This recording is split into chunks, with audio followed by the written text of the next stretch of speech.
Hi, good morning, everybody. Peter's already introduced me, but I'm delighted to be with you all today, focusing on environment and net zero in this next session.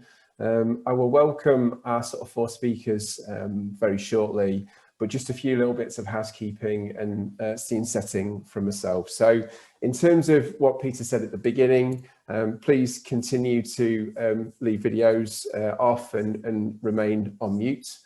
In terms of asking questions and kind of engaging with us, please use the chat function, and between myself and the co-hosts will organise and bring those questions in at suitable moments. And please, just interact with us and engage with the next set of speakers. In terms of setting the scene, and I think there's clearly a lot of focus and questions that continue to sit around the environmental sustainability sector relevant to our dairy industry. And certainly having been here last year when we were down at Stoneleigh, there's been no shortage of continuation of that focus over the last 12 months. There was probably a feeling of a brief maybe lull or change that could happen as a result of the COVID pandemic, but really what we've actually seen is a continued acceleration of the need to focus and prioritise and tackle such a wide range of issues. And for you within the industry, it can feel at times difficult to know where to start first, given everybody at times can feel like we're being asked questions. I think to the panel, and probably for one perspective, a topic that didn't get touched on was the Sustainable Development Goals, which is the overriding ambition for the United Nations programme that came out in 2015. That has to be the preeminent global focus for where we wish to be on an environment level. And nicely, the panel actually did touch on a key achievement around making that happen, which is collaboration and SDG 17.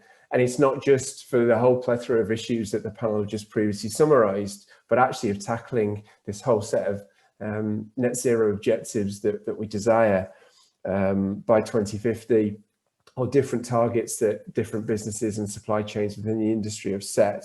It's going to take us all working together. And whether you are a trusted advisor or whether you are working at farm level, you all have a significant role to play. But those issues continue to be quite substantial. So we're being asked to focus on emissions reduction. We're being asked to think about and increase biodiversity. We're being asked to think about and build and improve our healthy soils, and we can't achieve anything without building the carbon, the organic matter within our soils. We're being asked to think about reductions of waste, be that from a plastics perspective or losses of feed within our clamps. We need to think and improve upon water quality, both in terms of nutrient runoff, but also in terms of the actual life, the flora and fauna that exists within our ecosystems and water bodies. We need to reduce our pollution impacts, and how that then may transcend to areas of tackling kind of air quality and the challenges that we can face in that. And we need to support, again, going back up to a global level, big issues such as deforestation and the agreements and decisions that we can actually have some tangible impacts on farm, albeit it can feel quite difficult at times to influence and understand things that we don't always know where products are landing on farm, but we can influence feed strategy that can have a contributory positive impact to reducing those wider, broader global ambitions.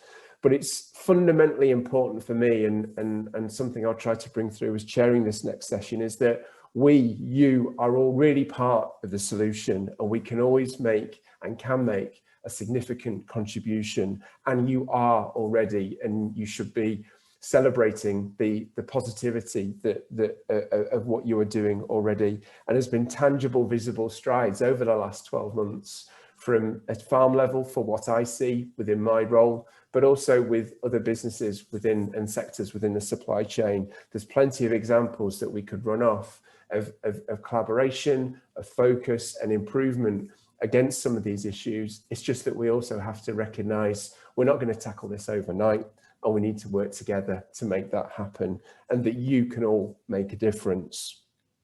So without further ado, I would ask the speakers this morning if they'd like to sort of start to think about switching on their cameras. We've got really 4 interesting speakers coming from a range of different roles within the industry. So we've got Gavin, who's joining us from DEFRA. We've got John Foote, who's joining us from HDB. We've got Ian Baggs, who's a recent 2021 Nuffield Farming Scholar. And then last but by no means least, we've got Philippa, who works within catchment sensitive farming. So I'd like to first hand over in terms of a brief intro to your contributions this morning to Gavin, and over to you. Okay, many thanks for this invitation to speak.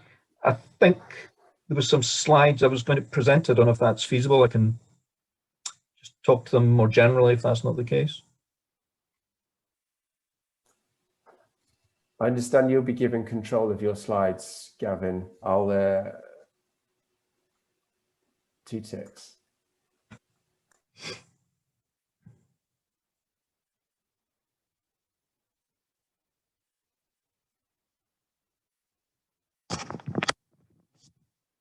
Gavin, I understand you can share your screen if you want to share your slides.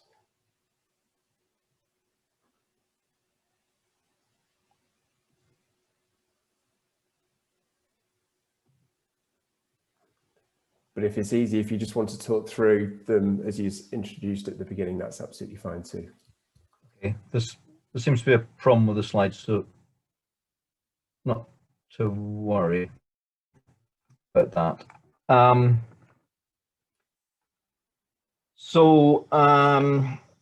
Essentially, in terms of where we're going for the future, there is a big agenda for the dairy sector, for agriculture more generally, and for DEFRA, both in terms of us helping support the move to net zero. As people are aware, we're looking to, on leaving the EU, we're looking to establish some new environmental schemes. The primary purpose of these are to provide the mechanism by which we will meet some of the main ambitions of the 25-year environment plan, namely clean and plentiful water, clean air, protection from mitigation of environmental hazards, mitigation of and adaptation to climate change, thriving plants and wildlife, beauty, heritage and engagement, but also working towards the net zero ambition by 2050. There will be 3 different environmental schemes.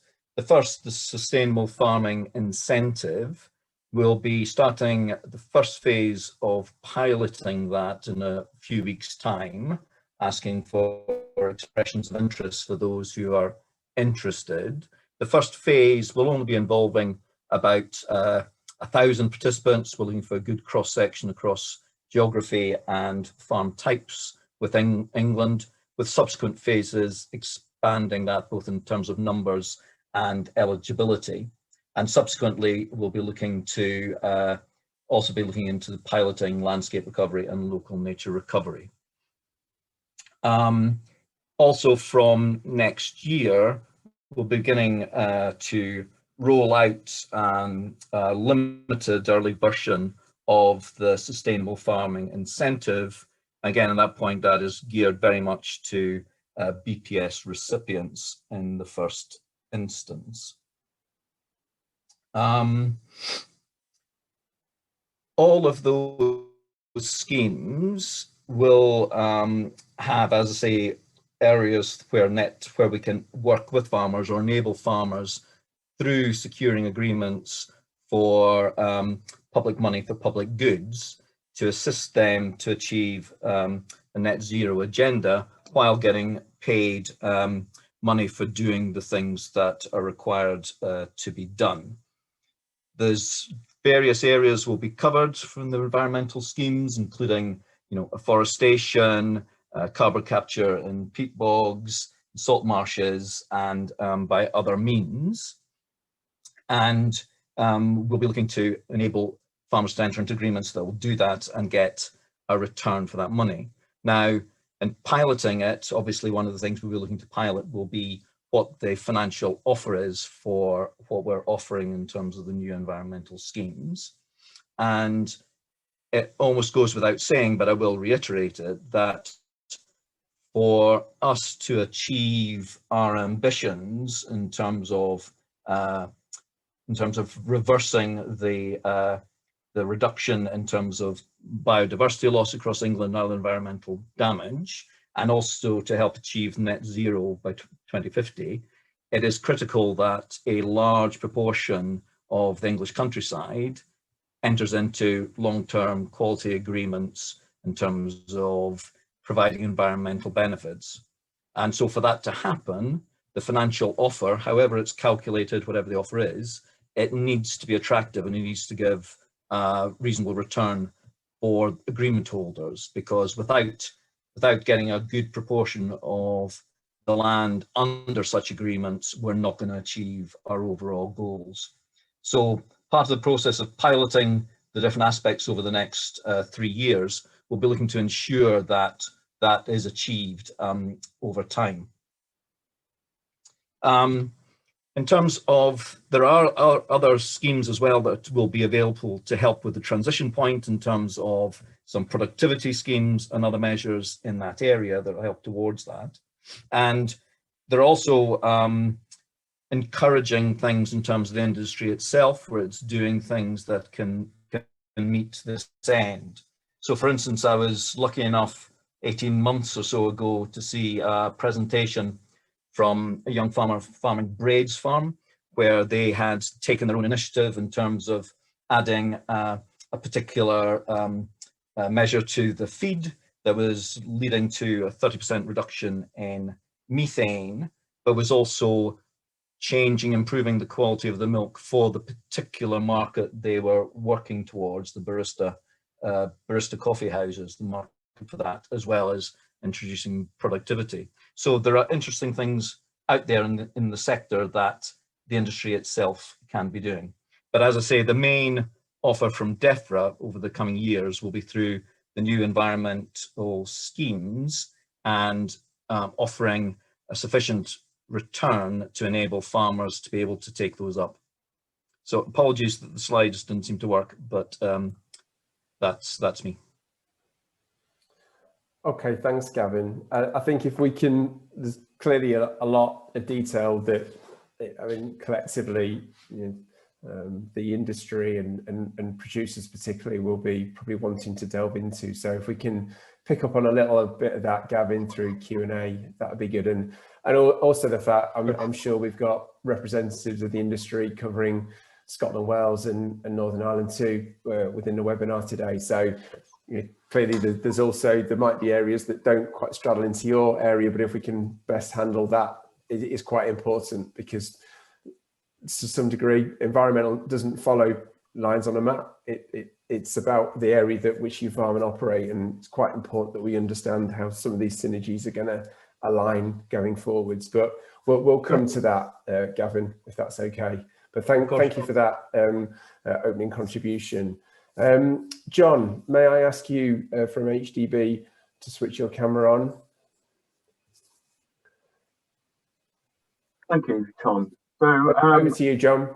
Thank you. Hopefully you can hear me. So I'm just going to cover what we can do in terms of working towards net zero, and also to think about carbon credits and how that value may support the industry to move forwards.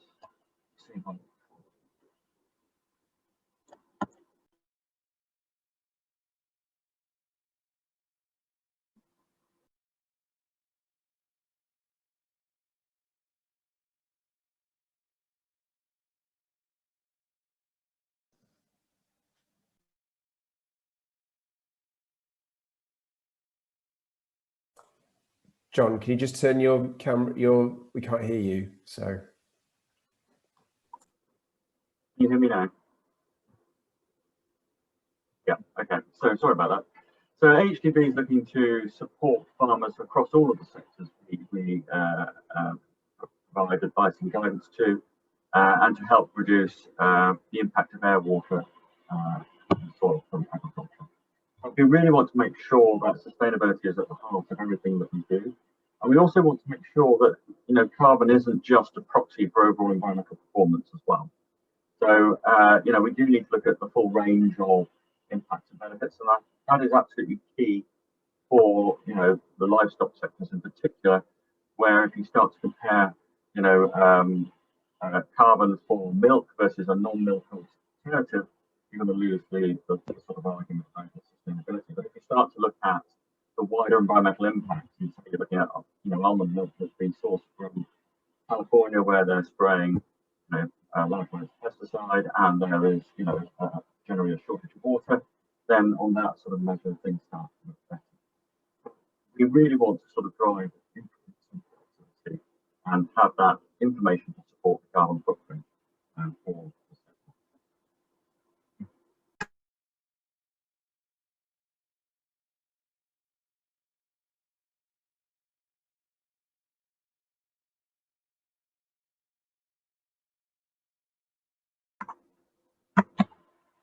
Right, so I'll come out of the sort of presentation mode and sort of talk from what I've got.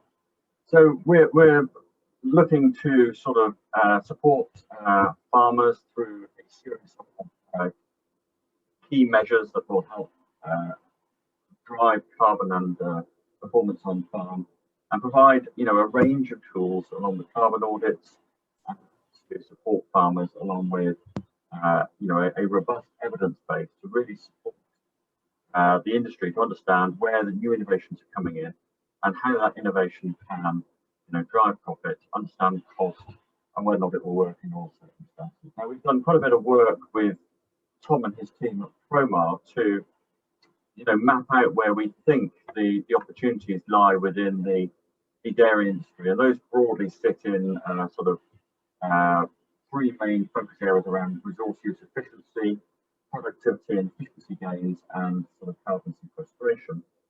And I'm just going to focus on the carbon sequestration piece. And, you know, certainly the work that Tom and his team have done for us has highlighted that there is a bit of a gap in knowledge around soil health and soil information, around, you know, how much carbon can you store in that soil?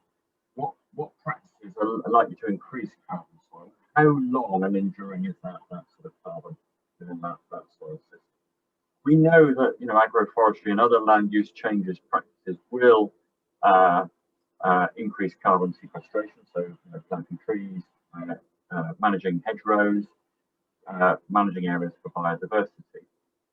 But, you know, many farmers want to understand what they can do now that enables them to increase that carbon content within the soil and continue to sort of manage that land to take proper grass and be able to sort of graze it. So one of the things that we're also exploring internally is, you know, how can we do that? And we're looking at the grassland campaign to support farmers over the next 12 to 24 months to, you know, look at how we can reduce waste to grass, how we can improve our productivity. And we're also looking at the research base to understand, you know, what practices improve that soil health. But we're also looking to the future and thinking about, well, how can farmers... John, could I just ask you to move a bit closer to the laptop or the computer, because you're a little bit muffled. Can you, is this better? Yeah, that's better. Yeah, so one of the other things we're looking at is, so, you know, ELMS will provide a means to providing payments for, you know, certain practices that was outlined by Gavin to improve carbon sequestration in the environment. There is another way in which, you know, payments for carbon could be achieved, and that's through the voluntary sort of carbon offset market. Now, I would say that it's a number of years before that market starts to mature and that farmers are going to be able to access that. But, you know, it may be that there are a number of voluntary schemes at the moment. There's the Peatland Code, the Woodland Code, which provide companies in other sectors of the UK economy the opportunity to offset carbon and pay for that to be delivered through largely land use change. There may be in the future opportunities to link, you know, the voluntary offset to, mandatory carbon trading schemes like the UK emission trading scheme, there are problems with doing that, and the UK government would want to make sure that the and dilute the price of carbon for a mandatory scheme. I think the sort of voluntary offset route does have certain advantages because that's where the bulk of the money is going to come from. And I was working in the energy industry up until relatively recently before coming back to agriculture. And we knew that there was a point where it's either technically or very expensive to start to take carbon down towards zero. Therefore, the voluntary offset market provides a cost-effective way of achieving that emissions for those sectors and companies. But at the moment, there is really a sort of significant barrier to sort of preventing that market developing, and that is there is a lack of clear standards for monitoring and reporting of emissions into agriculture for land use change. There is only really the Woodland Code. So if you're an investor looking to sink money into carbon offsets, you're not sure where it's going, and they're really looking for what's called additionality. Are you doing something over and above what you were planning to do? Are those carbon offsets, have they got long-term longevity? So, woodland and peatland work tends to win quite well on that because you can demonstrate that it's delivering those long-term carbon benefits. It's a bit harder when you get to soil grassland and you then say, well, that's there maybe 5-10 years, unless it's a permanent lay, there is the risk that you can knock that carbon out. So we need to be very clear what will count for these carbon credits. Also, carbon accountancy is quite complex and difficult to do, and it requires a high level of assurance and sort of cost. So that this would all be new work for farmers and growers to sort of look at, and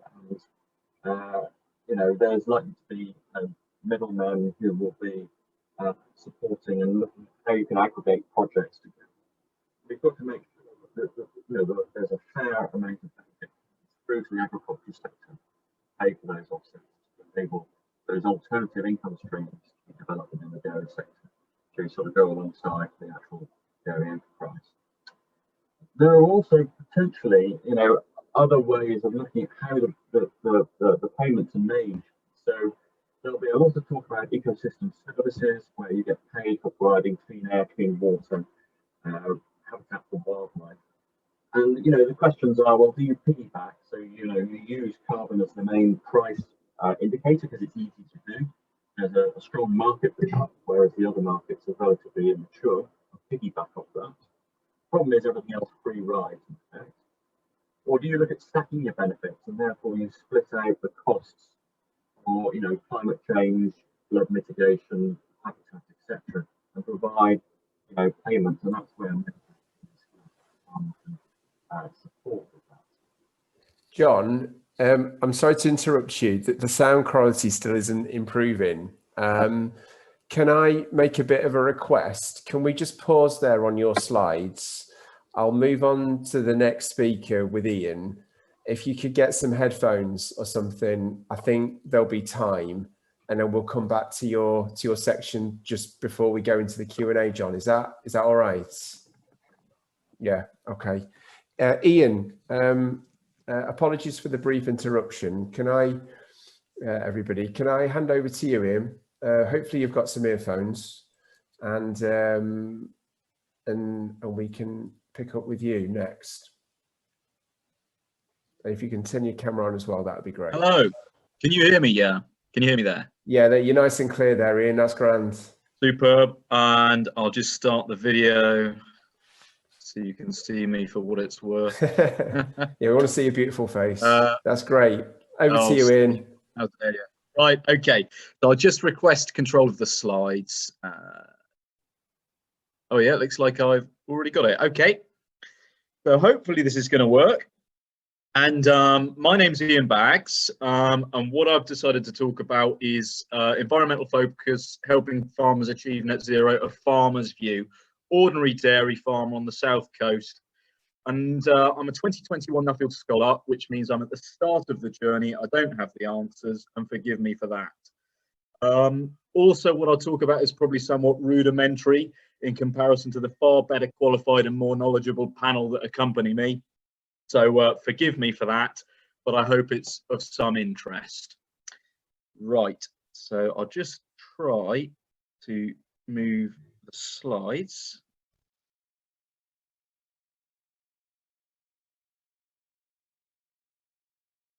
Here we go. There's a bit of a delay. So the scholarship that I'm looking into is Sustainable Forage Cropping for Dairy Cattle in the Face of Climate Change Challenges. Nuffield Farming Scholarship, generously sponsored by the Traherne Trust, who I'm very grateful to. And the reason for that is because I'm not a farmer that can grow grass for fun. I really struggle growing grass, and that's what put me on this journey. And before I get started, I think net zero is a fantastic ideal. I think it's a great principle, it's clear. And I also think there's a really positive correlation between business efficiency and low carbon output. So it's something that we should all be striving for, regardless of the schemes and support that come along. I think it's a positive thing. Right, so I'm going to tell you a little bit about the climate challenges on my farm, then briefly what practical things we're trying to do about it, the questions I'm seeking to answer through Nuffield, and what the target outcomes are that I hope to achieve. So, what is the challenge? Why did I decide to do this? We're a typical family dairy farm in South Dorset. We milk about 260 cows, about 9,000 litre herd average, so we're pretty down the middle. Our main ground types, as you can see in this photo, in the far off part of the photo, you can see the Purbeck Ridge, and north of that you've got floodplains, that's the Froome Valley, and that is obviously underwater at the moment. And then in the foreground you've got high ground, which is sandy topsoil over gravel terraces. So I range between being underwater for half the year and being burnt to a crisp for the other half. So it's a challenging environment, grow grass and grazable crops. So we also get low growing season rainfall. The rain comes from the southwest, it reaches that Purbeck Ridge, dumps its rain on the Swanage side and then skips straight over to Blandford, north of us. So we tend to miss the rain in spring and summer at that critical time. We didn't have a single drop of rain in May this year and my spring reseed failed. I'm sure I'm in good company there. But climate change could make our situation the new normal.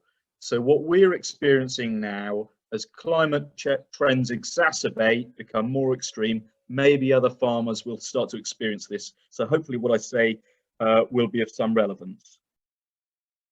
And we want our business to be sustainable. And what that means to me, that it's got to work economically. A dairy farm has to make profit. It's got to be socially acceptable for the wider society and to the people who work here. And it's got to be environmentally sound. If any of those three core principles is out of balance, the business will not succeed in the future. Just to touch on this a little further, that's one of my better fields, ryegrass and white clover lay, taken in July after 40+ days of not grazing it, and all you can see are some seed heads and very little green, and turning out a high yielding cow on that pasture is a recipe for disaster. And it's like that pretty much every year. By contrast, this is a field next door, maize, harvested in September 2020, dry conditions. It's a dry, sandy hill, the same soil type as the ryegrass. It's not a fantastic crop. I can't shout about it, but it is a crop. So that means maize is much more economically viable to me than ryegrass. And that's what really got me thinking about different cropping and drought tolerance. But the problem with maize is you can't graze it. It has a lot of costs associated with it.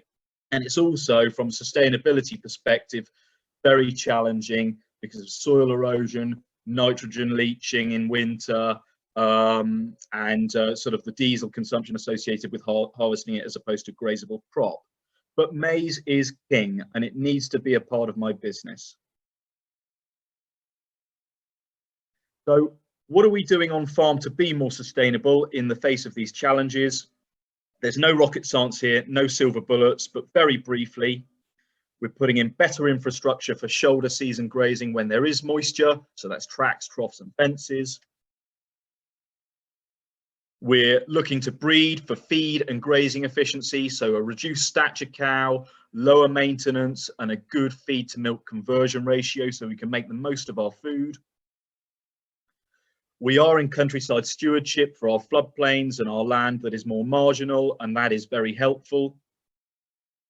And hopefully that can continue with elms. And we're looking at general business efficiencies such as solar. We've got a system. We're looking at heat recovery, so for a countryside productivity grant, and general lean management, trying to do things better and more efficiently. But all of those principles are useful in becoming more efficient, but this is the key one that my Nuffield study focuses on: growing different crops with better establishment techniques to try to be more resilient to the weather conditions that we face. The photo on the right shows a herbal ley that I put in after maize this autumn. The species are selected for deeper rooting. The idea is they'll build humus. They've got natural nitrogen fixation. There's more diversity there for environment and ecology. And the principle came from my reading into this chap, Robert H. Elliott of Clifton Park. I've got a copy of the book here, quite modern and up to date, published in 1898. So, and I've taken inspiration from that. I know it's old school, but his book discusses, and his system discusses light land and building fertility and building humus in the soil. No mention of carbon capture there. Probably wasn't a concern at that stage, but that's where the inspiration came from. So this mix has got cocksfoot grasses, Festulolium, which is a hybrid of fescue and ryegrass, which is deep rooting, some perennial ryegrass, red clover, chicory, sainfoin, plantain, all deep rooting crops. And so from the Nuffield, what do I actually want to find out? I'm hoping to identify which are the most suitable forage crops for dry land areas, because I think drier summers are going to be more the normal. How do we graze them to maximize our forage output? How can we build drought tolerance into our soils? And that is a lot about associated with carbon and humus building. And what are the most sustainable ways to include maize into our system? It's such an important crop, we shouldn't ignore it. And systems such as under countryside stewardship, the enhanced management of maize with winter cropping, other farmers local to me experimenting with undersowing maize, these are things that we need to look at. So what am I hoping to achieve if I'm successful in incorporating good ideas? I hope that as a farmer, I can achieve drought tolerant soils and crops, which means I can grow more feed on farm, which equals more profit. And hopefully that'll tick the economic box of sustainability. I hope that we can create considerable environmental improvement through sequestering more carbon into the soil with these deeper rooting leys, lower artificial inputs through natural nitrogen fixation, and more diversity in our crops, which ticks the environmental box. And I hope that we can produce what cows and people want, which is quality food, healthy cows, and happy people. And if we can do all that, that'll be socially acceptable, and it will hopefully create some appreciation in the wider public of what we as farmers do. So my thoughts on net zero: can we reach it? I'm not sure. There's people better qualified than me who can give indications as to exactly how we're going to do that and how fast we can go. But let's give it our best shot as British farmers. And we will need support to get there, which is why it's great that we've got Catchment Sensitive Farming, the AHDB, and Leader of Elms to support us and give us some guidance at this early stage. So that's it from me. Thank you for your time. And if anybody has any thoughts or tips, I'm also very willing to hear them at another time. Thank you. That's great. Thanks, Ian. Really, really interesting what you're going to be looking at, and look forward to exploring one or two dimensions of that in the Q&A. So super job. Great stuff. John, may we try to just complete that sort of final 5 minutes or so of your slide deck? Is that all right, John? Yeah, certainly. Can you hear me better now? Oh, yeah, you're much clearer now, John. Thank you. Sorry for that. No, that's fine. And we got the slides. Right, let's see if we can move through them. I still can't control the slides. Is it possible that I can maybe present from my screen and just say next slide, John, and then next slide, the guys that will sort you out. All right. Yeah. So that was where I was last sort of talking to you about, piggybacking, stacking, and there's also a bundling of costs. So if we come to the next and the last slide, I think the main point I want to make is that in order to be able to realize the value of carbon and to be able to give confidence to investors to sort of pay for offsets, there's a lot that we need to do that are basics at the moment, and one of which is to understand where we are as a sector, and that goes back to what was discussed in the previous session and this one by the speakers, is understanding what the baselines are, setting some clear targets for how we're going to get from now through to the future towards net zero. And we need to recognize that the sector as a whole may not get towards zero. It may get very close to it, but agriculture as a whole is what's got to achieve net zero by 2040 if we're following the NFU guidelines and the UK government's targets of 2050. So it's having those clear, robust baselines, using tools such as those that are freely available on the market at a farm level to understand what your footprint is, where the opportunities are, and to use those tools consistently. No one tool necessarily works for all farmers. So, use a tool that suits you or which your supply chain requires you to use, and use that consistently. We are working on tools that would help you to understand in more detail carbon and nitrogen, and look at the balances and the sort of playoffs between the two, but that's a few years away. Then look at how we can scale up best practice and use that along with innovations and drive that through the sector to accelerate that move towards net zero and ensure that everybody is able to achieve increased profitability, greater returns on their investments, and to sort of, again, ensure that the consumer and the supply chain partners get the information they need and the confidence to buy, British dairy products. We at AHDB need to work in collaboration with a whole range of actors in the market to mobilize the research and development to, again, feed that back into the industry and to really show what will be the sort of future technologies and approaches of the future that will help deliver the biggest bang for your buck. And really, we have to be, advocates for our own sector and really push that, the benefits of, dairy in the round. As I started off saying, we shouldn't just focus on carbon. We need to look at the full range of environmental impacts and be able to measure those and report those through the supply chain and give greater visibility of that. By doing all of those sort of things above and pulling in, information from, international sort of markets and understanding what they're doing and basically stealing the best ideas and bringing them back here where appropriate, that then gives us the systems and the data and the information to give confidence that we're moving in the right direction for people to invest and to buy the product. But then that system all works in reverse. And you can then start to use that same system to start tracking carbon and the money that's associated with that carbon back in to pay for offsets and to demonstrate that those offsets are delivering trees or carbon sequestration in in soils and delivering those benefits for both the farmer and the industry. It also makes sure that the industry gets fair payment, because there are people out there, and when I was in the energy industry, they can trade weather. They can trade carbon and they can do it in near real time.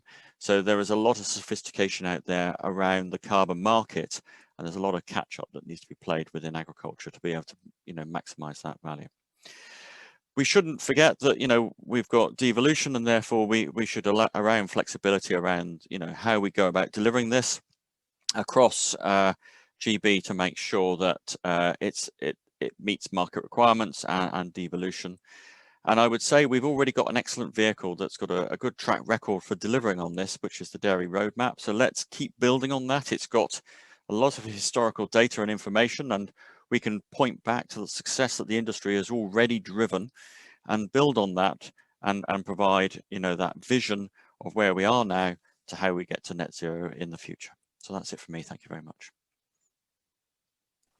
Thanks, John, and thanks for your patience with the microphone and hearing you. So really appreciate that. I think there's probably one or two questions that we'll pick up at the end just because of the difficulty of hearing you before. So we'll touch again on those in Q&A, John. All right, Philippa, if you could switch your camera on. Yeah, I think you've switched my camera off. So if you can switch it on, please, Tom. Thank you. Well, I'll hand that to the co-hosts at ROBDF, but are you in control of your own slides, Philippa? Let me just take control. Okay, I think I've got that. Yes. Great. Thank you, Tom. Thank you, everyone. Hi, nice to be able to talk to you today. So I'm talking today about what's new for farmers in country stewardship. I'm going to touch on net zero, but also talk about some other things there as well. Let me just see if I can move the slides on.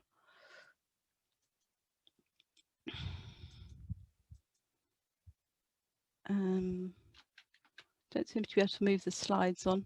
Thanks. I might have to just say next slide.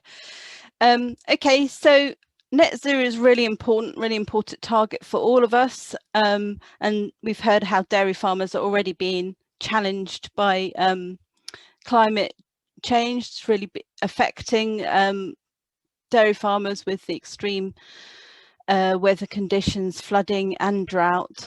And also, I agree with Tom that you're also part of the solution. We shouldn't forget that grass and soil carbon are really important for carbon sequestration, and keeping as much as we can under grass is really important and preserving our carbon.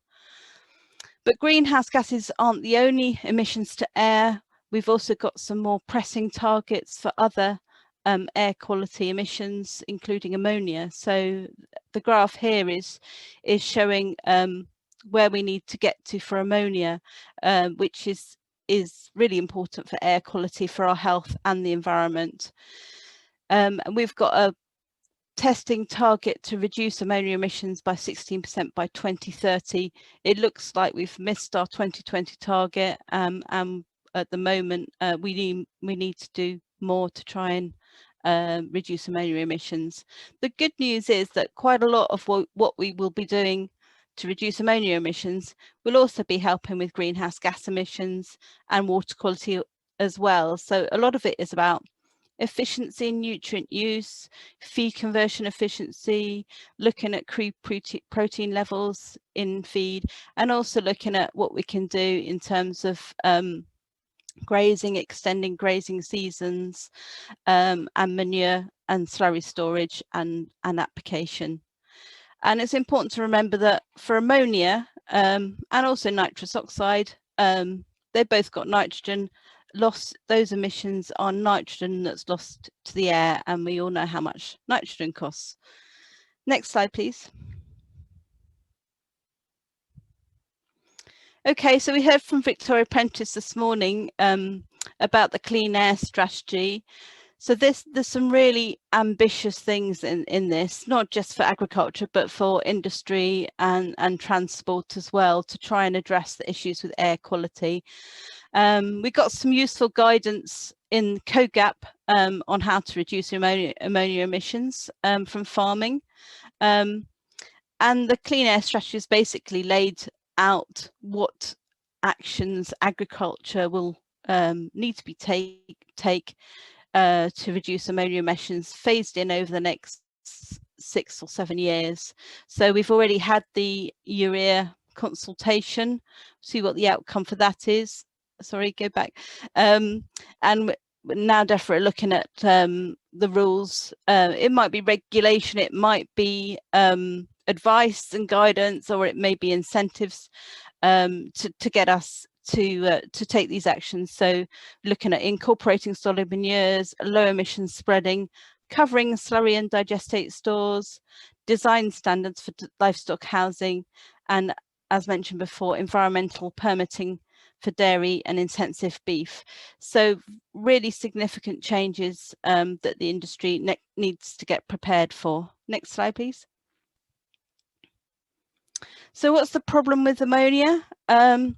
Well, it has a really significant impact on human health and the environment. So, and as an air pollutant, which is mainly coming from farming, I'm afraid to say, it can get transported into the air and reacts with other air pollutants from industry and transport, etc., to form toxic particulates, which affect cardiothoracic health, reduce mortality rate, and reduce birth size. So really important health aspects that are now kind of we're more aware of, particularly in towns and cities. But also ammonia can get deposited in rain and through dry deposition and affect habitats, cause acidification, or just over fertilization of sensitive habitats.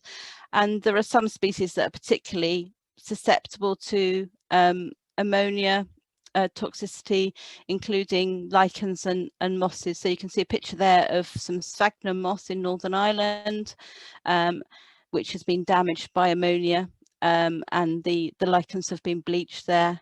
And in the bottom picture you can see Fens and Wixle in Shropshire, which has been taken over by this Molinia grass. So the more sensitive species have been kind of overcrowded out. Next slide, please. So as we've heard, 87% of ammonia emissions in the UK come from agriculture, and 7% of those come from dairy. And we need to think about where is that coming from on the farm. Well, most of it's coming from housing. 27% is the blue sector from housing. But also important is manure application, fertilizer application, manure storage, and then some from grazing outdoors and from yards, and then a lesser amount from digestate and sewage sludge use. So when we want to think about how can we tackle this, we need to think where do we need to look on the farm, what operations do we need to think about. Next slide, please. So this is where CSF and other farm advisors can help you. So we're there to work in priority areas in England, providing advice to farmers about improvements in farm infrastructure, yards and buildings, and also management improvements. So this can include soil management, nutrient management, and pesticide management. And a lot of the advice will help you save money for your farm visit, but it's also to improve air and water quality, which is why we're funded. We can also give us support for grants, and there's some new grants available for air quality right now, so we can start taking advantage of that. Next slide, please. So Countryside Stewardship, it's about to relaunch for its new window next Tuesday, the 9th of February.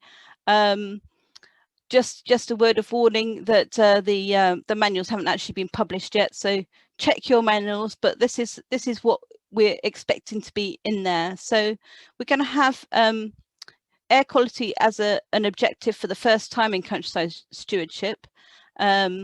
So that's a real step forward. A lot of the options that we have there on already do something towards air quality as well, but we've got these two new options which are specifically for reducing ammonia emissions. So these are all about livestock flooring.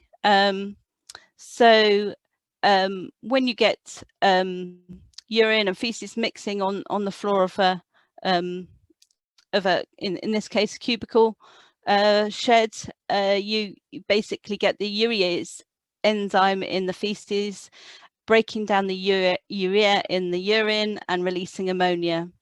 So by scraping a floor more frequently, you can reduce the emissions of that. And the bigger area of floor with slurry spread out over it, the bigger the ammonia emissions from that floor. So there's two new options in here. The first one is automatic slurry scrapers, which is suitable for cubicle cow housing and paper passageway. So fairly standard item on farms already. We've had grants before for that, and they're now available through stewardship. And the second one is a bit more innovative. So low ammonia emission flooring, very common in places like Holland and Denmark, but relatively new here. And there are various products available. Some can be retrofitted, new build, or replacement, and can be used on slats and solid flooring. And the idea is to direct the urine away from the floor as quickly as possible, separate out the urine and the feces so that you don't get that mixing and the reactions that release ammonia. So there's various types of concrete and this kind of rubber flooring and plastic flooring, which is shaped or grooved to facilitate the running away of urine. And this is going to be available through the capital grants new offer, and the mid-tier and higher tier, but they do require CSFO approval, and there are benefits to the farm as well. So you get improvement in foot health and also significant reduction in labour costs and workload using automatic scrapers, for example. Next slide, please. So the other countryside stewardship option that's kind of been repurposed for air quality is tree planting. So we all know that's good for carbon and storing carbon, but trees can also be good for capturing ammonia and dispersing the ammonia emissions, for example, from livestock housing or from slurry stores or from free range poultry or pigs. So just planting a kind of well-designed tree shelter belt, for example, between a source of ammonia and a protected area that might be impacted by it, can help by dispersing the air, that plume of pollution, and capturing the ammonia in the trees on the leaves there. Need to think about the design of this, but there is some guidance online to make sure that the tree shelter belt is effective. But they can reduce ammonia emissions by up to 25% from slurry stores and livestock housing, and 60% from free range poultry. So really useful way of dealing in a different way with lots of other benefits of biodiversity and carbon. And this can also be accessed through the Woodland Creation Scheme as well for the first time. And similar to water quality, you can plant smaller areas of trees for air quality and water quality. Next slide, please. Okay, another couple of items in countryside stewardship that have been kind of repurposed for air quality. So these have been available for a while because of improvements for water quality. So covering slurry stores, ammonia is released from slurry stores when you get the air flowing over the surface of the slurry, and the ammonia is released by diffusion. So if you can cover a slurry store, then you're reducing that release of ammonia. So there's two items available, the fitted self-supporting cover at the top there and a floating cover for slurry lagoons. And these can reduce emissions by up to 80%. And they also reduce loss of phosphate. And the biggest benefit, I think, is really that they're keeping the rain out and therefore reducing the volume of slurry that is within the store, because you're keeping that rain out and that volume, which enables you to comply with SAFO and MVZ and farming rules for water and spread when the crop needs it, rather than when the soil is wet, and avoiding that soil damage. So there's a lot of savings in terms of pumping and spreading. So one of the farmers that we were advising up in Cumbria said that just in tankering and pumping costs alone, he saved £6,500 from putting a floating cover on his slurry store, for example. Next slide, please. Oh, thanks. A bit of animation there. Just wanted to put this slide up to show an innovative approach from a company called Bennaman, where it's a slurry store cover, but it's a bit more sophisticated than that. It's actually helping net zero as well. So this is a kind of triple lined cover. So there's the liner underneath the slurry, there's one on top of the slurry, and then there's one above. And what they're doing is trapping the gases that are given off from the slurry with this sealed unit for the cover. So the ammonia is kept within the slurry as ammonium because there's no airflow over, and then they're taking the gas off and filtering out the hydrogen sulfide, and then capturing the methane. So methane, we know, is a greenhouse gas, but is also a fuel. So it can actually be used as a fuel. And if we start to think of this as in a different way, there are actually opportunities here for us to take greenhouse gases out of the environment and actually cool the planet. So in this case, there's a pilot going on down in Cornwall with the county council farms down there, and they're using the methane as a liquid fuel in their council vehicles, so displacing fossil fuels from those council vehicles. So that's a really nice example, I think, of a kind of solution to the net zero problem. Next slide, please. So finally, I just want to say that CSF are available in priority catchments. If you're interested in those grants, you will need to ask for support at least 6 weeks before the closing date, and they will see what support they can give you if you're in one of those priority catchments. There's also some really interesting ammonia case studies on that website there. Tom, I know, was involved in writing some of those, so they're worth a look at. CSF has been mentioned in the Agricultural Transition Plan, so the intention is that DEFRA will expand CSF, so we'll be covering air quality as well as water quality and also flood risk management. So we're hoping that will be happening from next year. So please get in touch if you think we can help you. Thanks very much. That's great. Thanks, Philippa. If you can, leave your camera on, and equally to the other panelists, if you can switch your cameras back on. Thank you all for the contributions and presentations that you've given. Lots of material there, and actually plenty of questions have been asked by the attendees. So if I may start, Brian Lindsay's asked one or two questions, John, which sort of follow on from your presentation. It'd be good if you could give a little bit of a perspective around how you're looking to measure the impact of farms as a result of the actions that they're taking, particularly around the sequestration agenda that you've covered.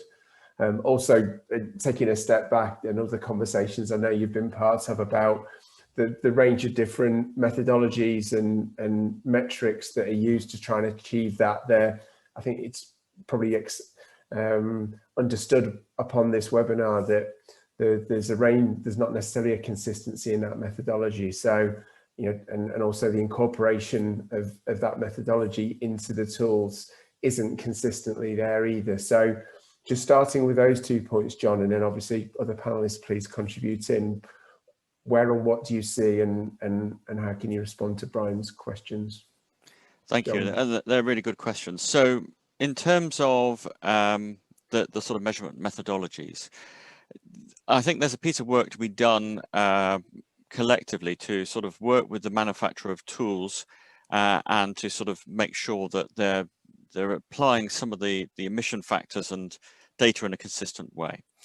But that doesn't distract from the fact that, farmers should use a tool and use that tool consistently. We are also working on a tool internally to look at carbon and nitrogen and to sort of be able to pull data from UK's National Atmospheric Inventory to understand how carbon and nitrogen interact, and then use that to help farmers make more informed decisions.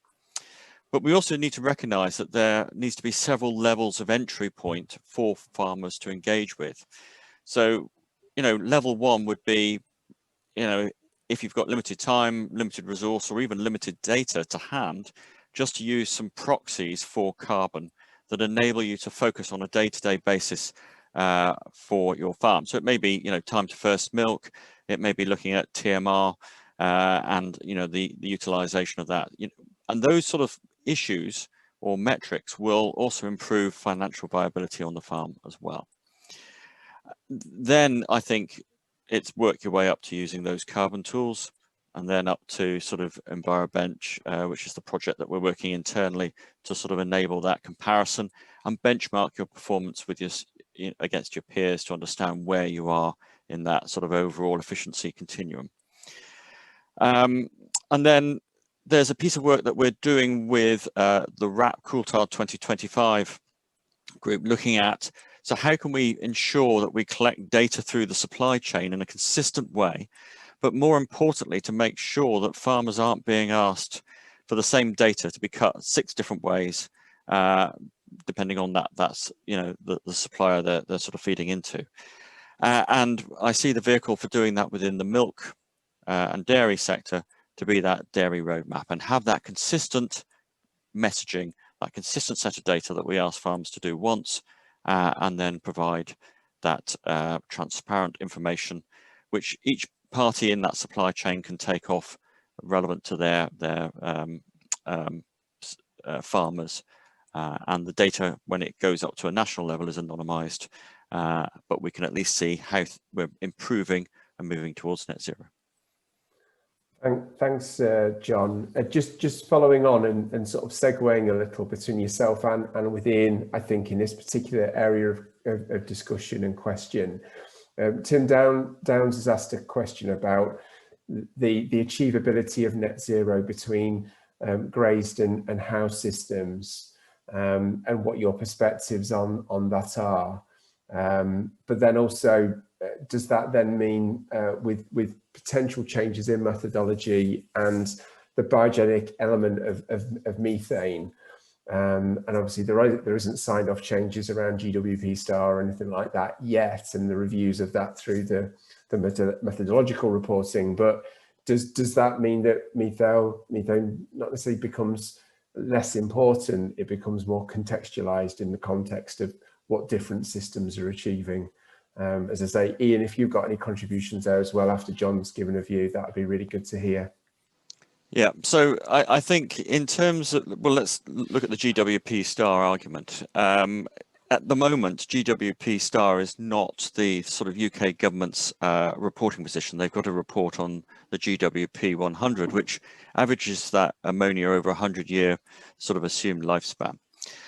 Now, I think there is an opportunity here to use GWP star, but only if you dual report GWP 100 and GWP star.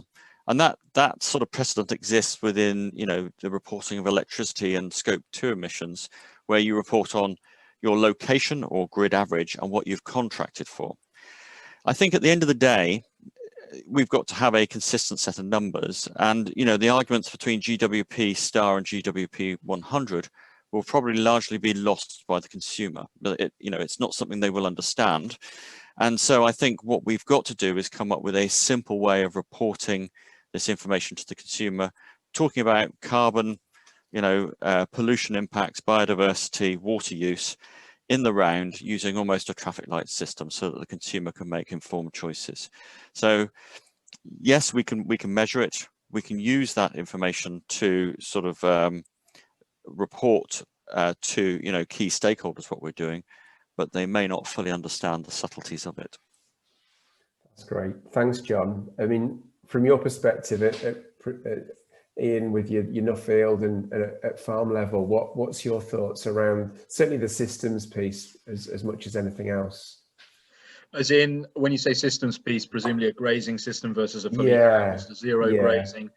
Well, I think my perspective on that, it is important, and being fundamentally honest, I, like most dairy farmers, don't necessarily understand, let's say, who's best, who outperforms. But what I will say is, in my view, it's not the most important fundamental, because I don't think most farmers are going to change their system because one is more carbon efficient.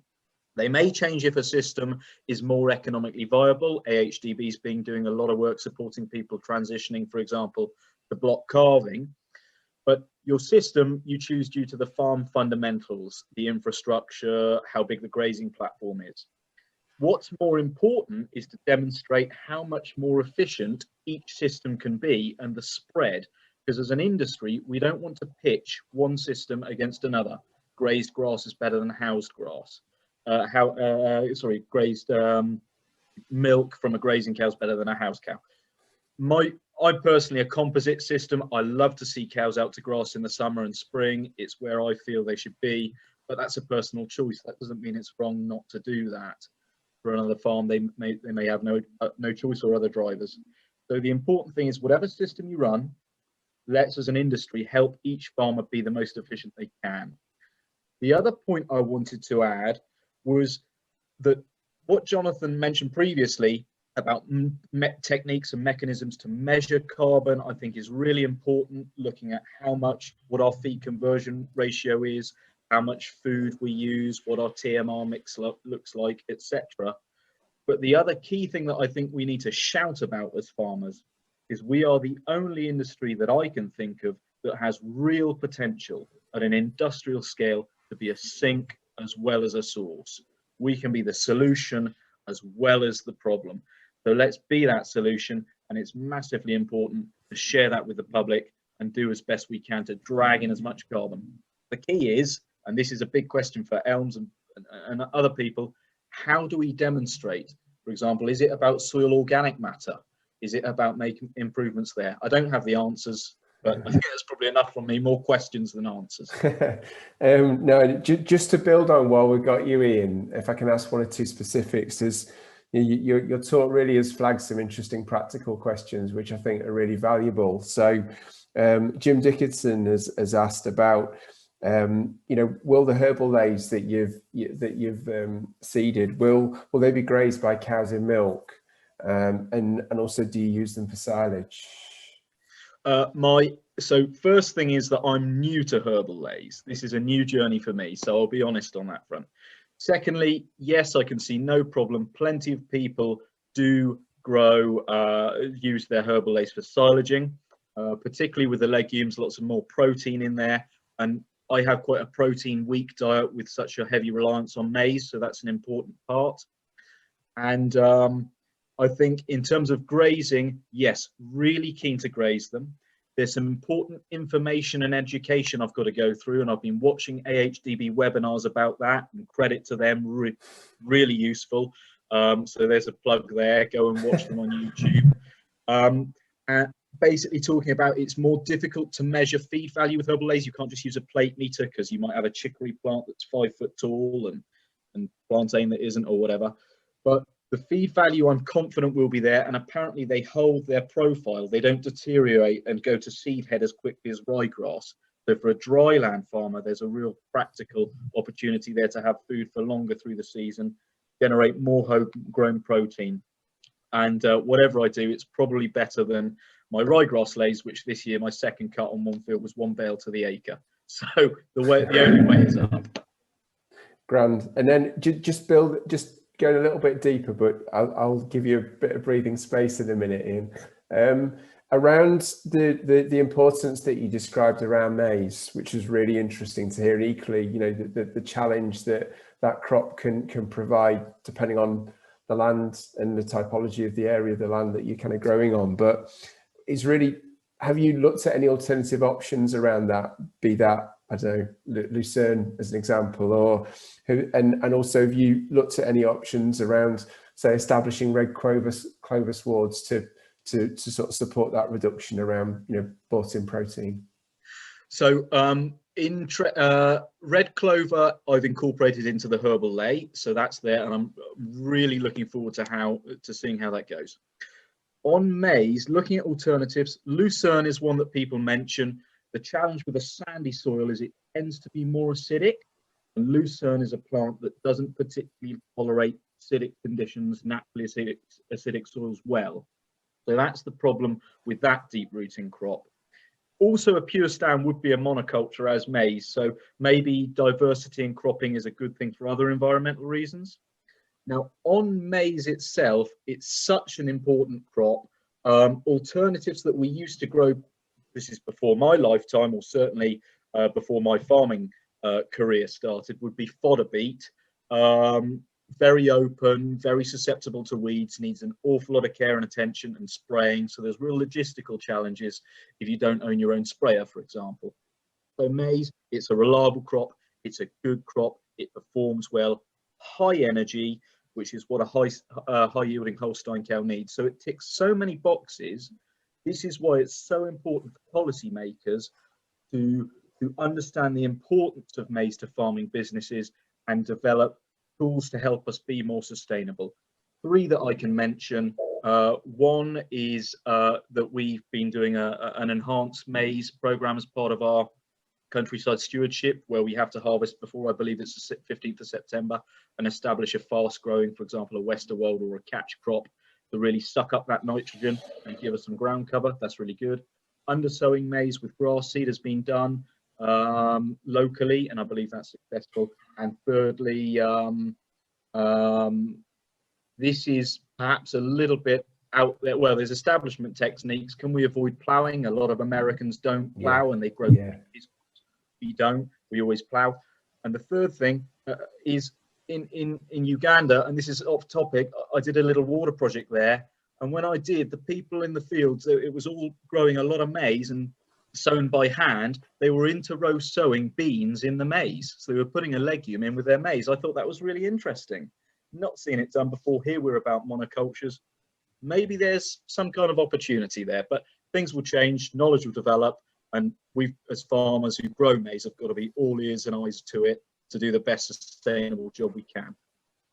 No, some fantastic points you made there, Ian, and there's some really interesting books, around the benefits of conservation agriculture. I can't get my words out, and I really encourage any of the attendees today to have a really good read on them, because some very practical and very demonstrable evidence to support how they can fit into modern practices, not necessarily being seen as purely one system type over another from how we manage our land parcels. No, that's great, Ian. Look, I'm aware of everybody's time, and just the last couple of minutes, just want to come round to the topic of ammonia with yourself, Philippa, and maybe segue a little, Gavin, into some of the elements that have been referenced in the transition plan, if that's okay. But sort of specifically for Philippa, is there anything in terms of those innovations coming through that's talking about the potential of ammonia reduction from slurry bugs, Philippa? Different techniques that can assist in that reduction from storage.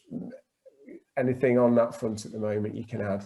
I think we're still waiting for the research to be done on slurry bugs. There's some useful indications that they can be really helpful for reducing emissions. So there's, I think Lancaster University has shown that there's higher nitrogen content in the slurry where slurry bugs have been used, which indicates that the emissions were lower. But what we haven't done yet is the full kind of research to show that ammonia emissions have actually been reduced where slurry bugs have been used, but potentially it could be really useful for kind of mixing slurry and getting that nice homogeneous smooth mix, which is much easier to deal with for pumping and spreading, etc. So and there are obviously in better ammonia emissions if you can kind of get more effective application techniques as well, low emission application techniques. If you can use it through a trailing shoe or a hose or inject them, then inject the slurry, then you've got kind of benefits there as well. But more research needs to be done. There's quite a few new techniques like that, and aeration of the slurry as well, which we just not quite got the evidence for yet. Are you with what you know, Philippa, it is work that's building up the bank of best available technique work linking into where the permit system might go. Are you aware that any of these trials or pilot studies that are starting to document this evidence so we can have a much more effective suite of best available techniques incorporated into that guidance, from what you understand, Philippa? Yeah, I mean, I've been involved in the workshops on the best available techniques with, you know, various people from the industry and EA, and yeah, they're looking at the best evidence that we have available, and also there's a lot that's been done in Holland. We know that they're, you know, they've had to address ammonia because they had judicial review basically from the EU, so they've had to bring in measures, and they've been doing this for a few years, and similarly in Germany and Denmark as well, and now I know the EA is starting to commission work to fill some of the evidence gaps, so that is something that is being done at the moment, and looking at, you know, the whole system as well. So I think it's a mistake to kind of just focus on one bit of the system, slurry storage or whatever, because actually we need to think about, you know, what might be lost later on, so during spreading or whatever. So things like slurry cooling and slurry acidification actually can kind of really address the problem, and sometimes they can also, you know, improve production, like in the pig and dairy sectors, and you know, slurry cooling, for example, can generate heat which could be used for another purpose. So if you've got something on farm which needs heat, whether it's a greenhouse or a, you know, pig rearing unit or whatever, then we can actually start to make use of some of these kind of novel techniques in a different way. That's great. No, thanks, Philippa. Just to some degree, last word, Gavin. I think linking up on from the transition plan and the ELMS work that's ongoing, from the air quality and ammonia perspective, can you just add to some of the pieces that are included in that documentation, in the sense of, you know, what do you think might be incorporated into, say, that sort of incentivization scheme? How are you envisaging this is going to work alongside the direction of travel with the clean air strategy implementation, building up to where plans are going to be by the mid-2020s? So as I understand it, the slurry scheme is about helping dairy farmers now get in a better place in terms of being able to help meet the targets for the future, and that'll be something that will be useful for them once the new environmental schemes are available, which will be about rewarding where action is taken to reduce emissions, increase and other areas of that sort. So some farmers will already be well placed, but others will not be, and so the scheme is looking to help in terms of capital items and other aspects, get them in a position where they'll be well placed once the new schemes are fully available.